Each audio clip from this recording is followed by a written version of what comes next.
A train conductor walks down the aisle checking tickets. When he reaches an older white man sitting beside a young black girl, he assumes the girl is a slave and tells the man to take her out of his sight, throwing cruel, racist insults at her along the way. Excuse me, sir. Your slave isn't allowed in here. This car is for whites only.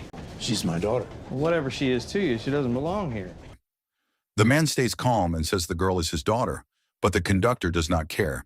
He threatens to throw both of them off the moving train. That is when the old man finally stands up. Angry but controlled, he reminds the conductor about equality before God, no matter a person's race or gender, and he refuses to back down. The conductor keeps pushing until another passenger leans in and warns him exactly who he is dealing with. This is John Brown, the famous abolitionist. The name changes everything. The conductor's confidence disappears, and he apologizes to Brown at once. But Brown is not satisfied. He tells the girl to stand up, then orders the conductor to apologize to her properly, with the exact same respect he would give a young white girl. The conductor obeys, apologizes, and hurries away without another word. To understand how they got to this train and the real truth about that girl, we have to go back to the beginning. Sometime earlier, the young black girl always seen at Brown's side is actually an enslaved boy named Henry Shackelford. Henry works shining shoes in a bar while his father works as a barber.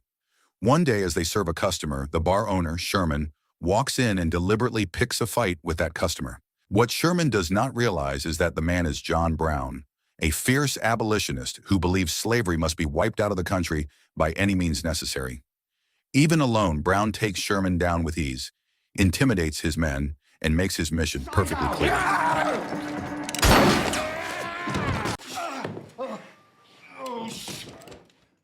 He then decides to free Henry and his father on the spot, but things go horribly wrong. Sherman fires a shot and kills Henry's father right in front of him. In an instant, Henry's whole world is shattered, and with no one left to protect him, he has no choice but to leave with Brown in his group. Because of the chaos in the boy's appearance, Brown mistakenly believes Henry is a young girl. When they reach the hidden camp, one of Brown's sons hands Henry an onion meant as a good luck charm. Henry simply eats it, which makes Brown laugh and give him a new name, Onion. From then on, Henry is treated as part of the group under that name. Keeping his real identity secret quickly becomes a matter of survival. Still in shock over his father, Henry breaks down in front of Brown, who tries to comfort him by handing him a dress. To keep up the misunderstanding, Henry puts it on and continues living as a girl. Brown brings him fully into his small band, made up of his sons and a few loyal followers, and they start teaching Henry to read, write, weave, and handle a gun. Henry grows especially close to Frederick, one of Brown's sons, who strongly believes in spiritual signs, above all the omens of a bird he calls the good Lord Bird. The more time Henry spends with them, the more he understands who they really are. They are disorganized, unpredictable, and driven by intense passion. Their mission is simple and their methods are brutal. To free enslaved people, they will attack and even kill pro-slavery settlers who refuse to let their slaves go. The violence shocks Henry so deeply that he decides to run away. During his escape, Henry stumbles onto a group of men who have captured a pro-slavery man. After a heated argument, the men leave, abandoning their captive and his driver, a man named Bob. Even though he was treated badly, Bob sets the man free, believing that he himself is finally free from slavery too. Once the man is gone, Henry approaches Bob and tells him everything. Bob already knows Brown's reputation, but he is stunned to learn that Henry has been pretending to be a girl inside Brown's group. Henry begs Bob to take him back home, but Bob refuses. He tells Henry he is far safer with Brown, especially now that he has no family left, because the outside world is still full of people who would treat a boy like him with cruelty. So after they part ways, Henry heads back to Brown. Despite Henry running off and losing a horse, Brown welcomes him back without hesitation. While they eat, one of Brown's sons, Salmon, mentions that his brother Jason also ran off that same night, and that another brother, John, went to look for him. Neither has come back. Soon, a member of the group named Jones brings bad news. John and Jason have been captured by pro-slavery forces. Brown does not hesitate. He decides to rescue both of his sons, no matter the cost. As they prepare, Bob suddenly reappears and asks to join. When Brown learns Bob is a runaway slave, he accepts him instantly. To save his sons, Brown launches a bold attack in what becomes known as the Battle of Blackjack. Thanks be to God for inspiring During the fight, he captures several pro-slavery fighters known as the Red Shirts and uses them as leverage, negotiating with a U.S. Army officer named Lieutenant Stewart. The plan works. Brown's sons are freed, and the group moves on. Sometime later, while hunting for food, Frederick accidentally shoots a bird he always believed to be a good Lord bird. The moment terrifies him because he takes it as a terrible omen. Soon that fear comes true. Frederick is ambushed and killed without warning by a group that had clashed with Brown before. Peabody. Henry watches from hiding, frozen and unable to help, and afterward all he can do is mourn and blame himself. Frederick's death breaks the group. His brothers begin to lose the will to keep fighting, but Brown does not waver for a second. As his own family spirit fades, he mounts his horse and rides off alone to continue the fight, leaving the group falling apart behind him. After the funeral, the remaining brothers decide to leave for Tabor, Iowa, a known safe haven for abolitionists. Henry, still disguised as a girl, is quietly left behind, as if they no longer want him around. Hurt but determined, he sets out for Tabor with Bob anyway. The journey goes wrong fast. On the road, they are stopped by red shirts still patrolling the region. Because of the disguise, the men mistake Henry for a mixed-race woman and escort him and Bob to a hotel in Pikesville, Missouri. Once they arrive, Bob is separated from Henry and sent to work at a sawmill under brutal conditions, while Henry is left stuck at the hotel.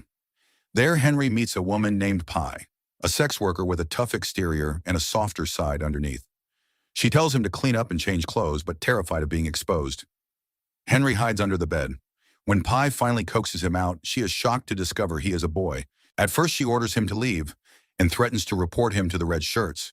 But Henry begs to stay and promises to do any kind of work to keep his secret safe. When Pye learns he can read and write, she agrees to let him stay on one condition, that he teach her to read and write too. From then on, Henry cleans floors and serves drinks while quietly teaching Pye, one letter at a time. One day, Owen, one of Brown's sons still loyal to the cause, shows up and is surprised to find Henry there. Henry blames him for leaving him and Bob behind, but Owen insists they had more urgent matters at the time. Still, he promises to come back for Henry and tells him to wait. Meanwhile, beneath the calm surface of the town, a quiet rebellion is forming among the enslaved people of Pikesville, led by a woman named Sabonia, who tries to inspire others to rise up. But the plan does not stay hidden. Out of fear, Pye betrays them and reveals it to the authorities. Sabonia is captured and brought before a preacher who questions her beliefs. She resists at first, but the pressure builds until she confesses everything. There is no mercy. Sabonia and 8 other enslaved people are publicly executed, spreading fear through the whole community, with Henry forced to watch it all.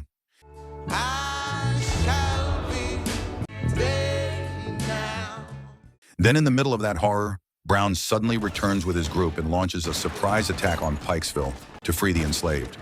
The assault is fast and violent, throwing the town into chaos. Henry seizes the moment and frees the captives still being held. Bob is rescued from the sawmill, and another enslaved man named Broadnax is freed as well. The 3 are reunited and leave Pikesville in ruins, a real step forward in their fight. Oh, Jason, help him out! What? You good? Well, that's...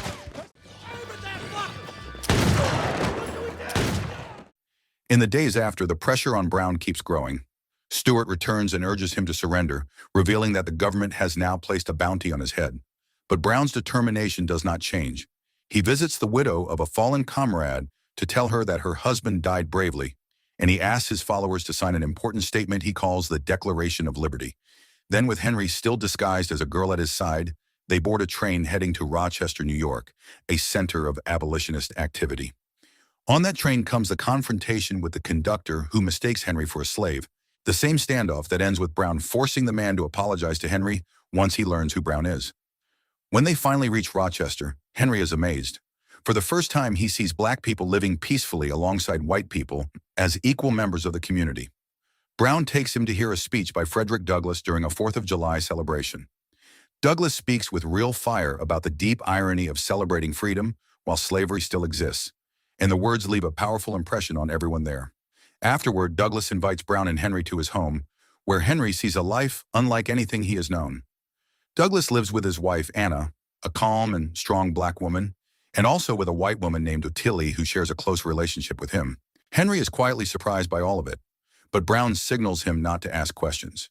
Henry is given his own room and clean clothes, though he keeps getting caught in the subtle tension between Anna and Ottilie.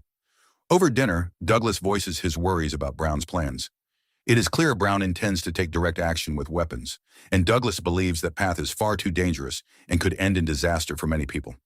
The two men want the same freedom, but disagree sharply on how to reach it. Meanwhile, Henry starts drinking alcohol for the first time, and one night he ends up drinking alongside Douglas until the man passes out completely.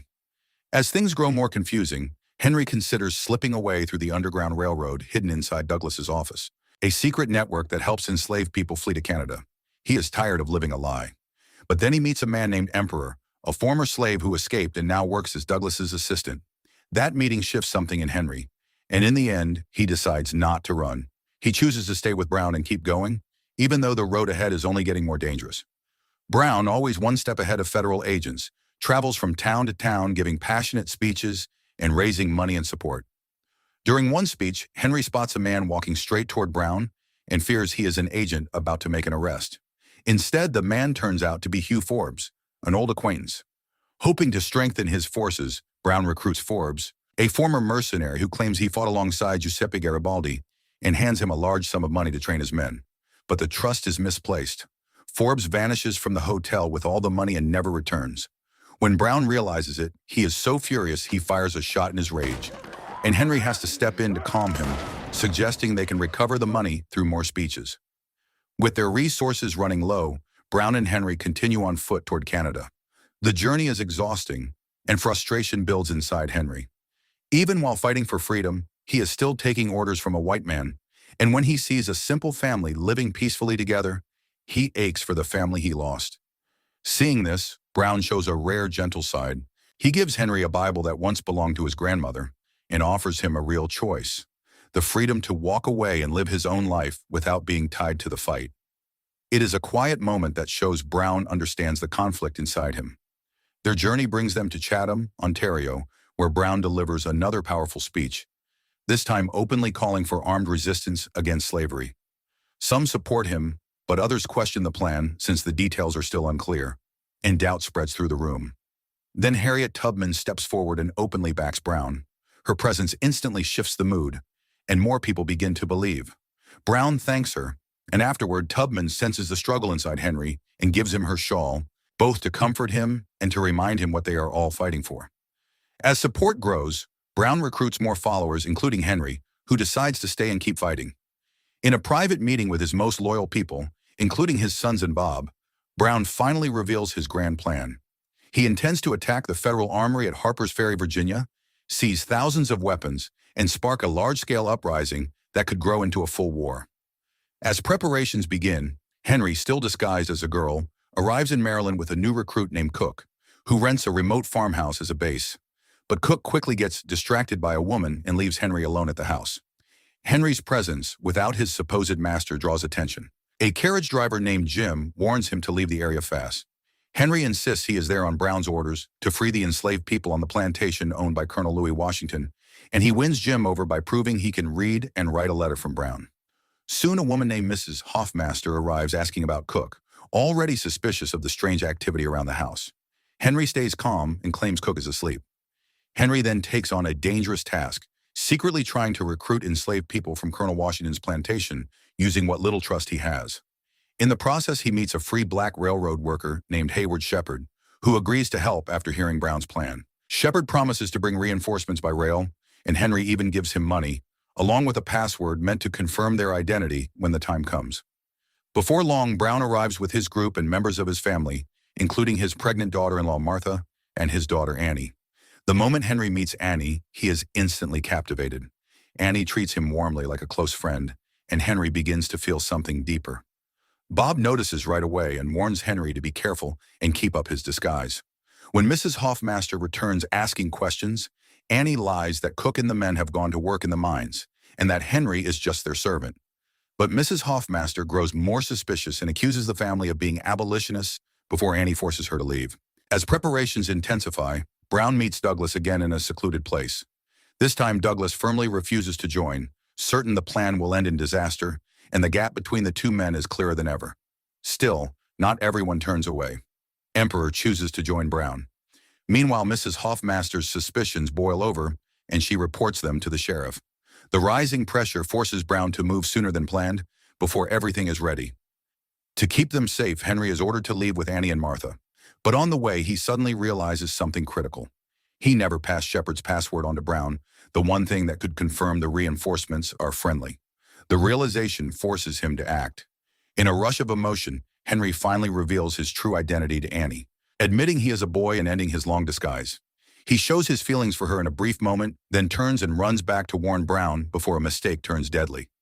That same night, Brown and his followers launch their attack on the armory at Harper's Ferry. They take control for a short time, capturing hostages and preparing to seize the weapons, with Owen and Bob waiting at the farmhouse to receive them. But Henry arrives too late. Jason has already stopped the train carrying Shepard and his reinforcements. Without the password to confirm who they are, Jason panics and shoots Shepard dead. That single mistake sets off a chain of failures that begins to unravel the entire plan. As time passes, it becomes clear the support they counted on will never come. No wave of enslaved people or allies arrives to strengthen their position. Even so, Brown refuses to back down, insisting victory has already been decided by divine will. By morning, the attack is fully exposed, and the mayor and townspeople raise the alarm, forcing Brown, Henry, and the others to retreat into a firehouse inside the armory. They barricade themselves in and prepare to fight. Brown releases an elderly hostage and trades another for food, but nothing slows the conflict. Soon, heavy gunfire breaks out.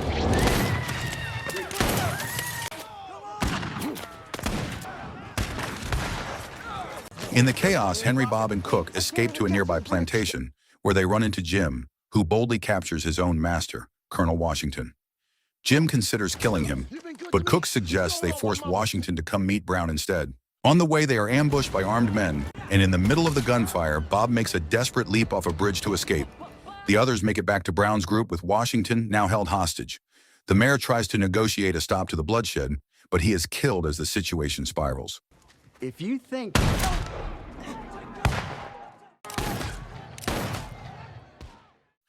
Under the mounting pressure, Brown grows more unstable. Federal troops surround the armory, cut off every escape, and launch repeated attacks. Brown agrees to a brief ceasefire and sends out a hostage. But as Cook and Jason escort her out, the soldiers open fire.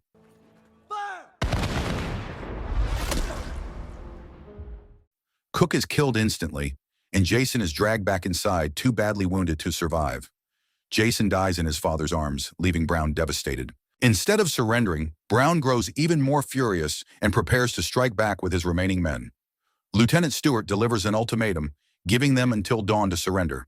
By then, they have accepted whatever comes, and black and white men stand together, ready to face the consequences. As the group braces for a final stand, Henry is ordered to escape with the hostages. He hesitates, worried about the man who saved his life, but when he sees another of Brown's sons fall, he finally runs. During the escape, he pretends to be one of the captured slaves, terrified Stewart will recognize him. For a moment, Stewart seems to study him closely, as if he knows exactly who he is. But then Stewart simply orders his men to escort Henry back to his master's house. When Henry arrives, he is shocked to find Bob alive, having survived his leap from the bridge. Bob quickly claims Henry as a fellow slave under the same master, and Owen appears to back up the story, posing as their owner to avoid suspicion. After the soldier leaves, Henry finally admits the truth to Owen, that he is a boy, and Bob reveals he has known all along. With a heavy heart, Owen asks about his father and brothers, fearing the worst. Henry tells him they were caught in a fierce battle, and that Jason died a hero, just like John. As for Brown, Henry can only say he does not know, because he was ordered to run before the end. Owen then takes Henry and Bob to a man named Watson, a barber who secretly helps enslaved people escape through the Underground Railroad. Over a meal, Watson reveals that Brown is still alive, but held prisoner and soon to be executed. He advises them to split up, saying it is the only way to survive without being tied to Brown's group. So their paths divide. Owen returns to his family's farm, stepping away from a fight that has already cost him so much. Bob chooses to work and earn money so he can one day buy the freedom of his family still enslaved. Henry makes a different choice. He arranges to visit Brown on the night before his execution. In that final meeting, the mood is calm, almost quiet, a sharp contrast to everything happening outside. Henry finally wonders why Brown never questioned his disguise all this time, and it becomes clear that Brown cared for him no matter who he was, accepting him completely without ever being troubled by the identity he had hidden. After everything he has lost and survived, Henry returns to living as a young black man, finally embracing his true self.